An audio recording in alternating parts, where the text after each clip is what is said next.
to being with Swamiji, manifest the oneness with Swamiji. So we have already started receiving the revelations. And also requesting participants, please don't engage the mind. Don't judge what you are being shown. Don't have doubts. So don't say, oh, I wonder if this was right or wrong. Maybe it's not right.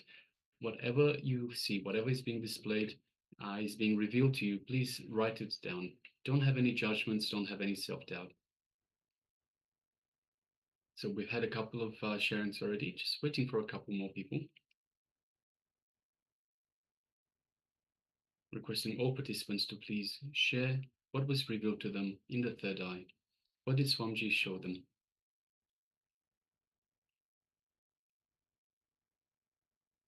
Yes, you can share. And meanwhile, we'll be continuing with the revelation which is being shared. You can, in meanwhile, you can share your revelations. So Ma Kokla Devi says lake, Devi Parashakti. Okay, thank you, Ma, sharing. And Ma Pinglu shares drum and clover. Yes, thank you for sharing, Ma. Okay. And all the participants on the YouTube, all the participants on the Facebook, let us know your revelations on the Zoom chat, on the Facebook and YouTube chat. We'll be attending to each one of your comments, whether it is during the powerful manifestation or during the intransition exercise. So let us know your revelations. You can go ahead and put your comment in the chat box.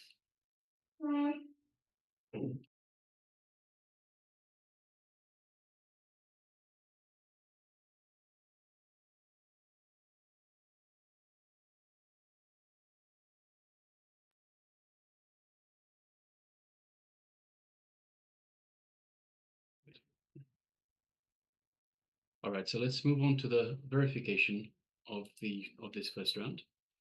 So we'll surely be projecting on your screen what was being shown earlier. So yes. Yes, so as you can see, it is a person meditating somewhere on top of the mountains.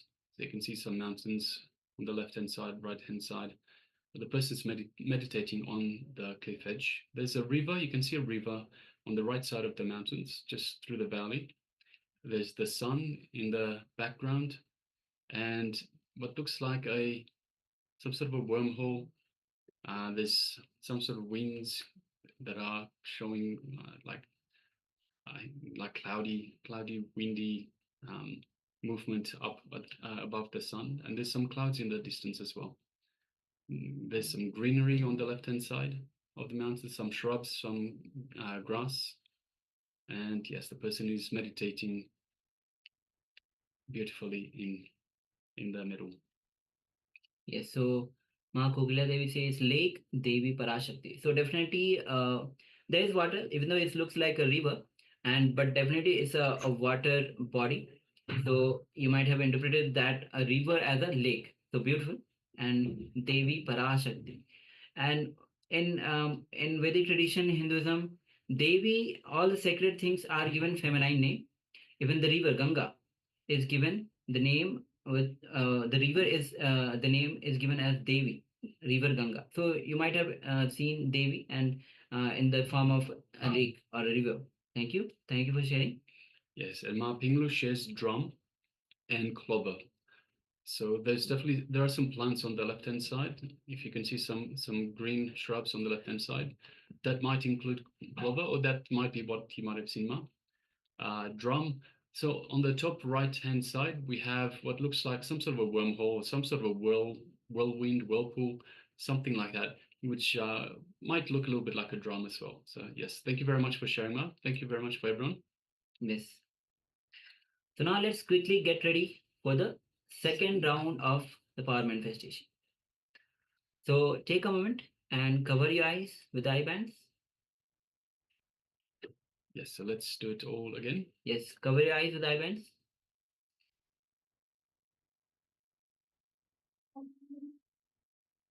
Let Swamiji energy flow through you. Be completely relaxed, completely at ease. Do not engage your mind that you have to manifest. It is not you, it is Swamiji who is manifesting through you. So whether it is getting revealed, even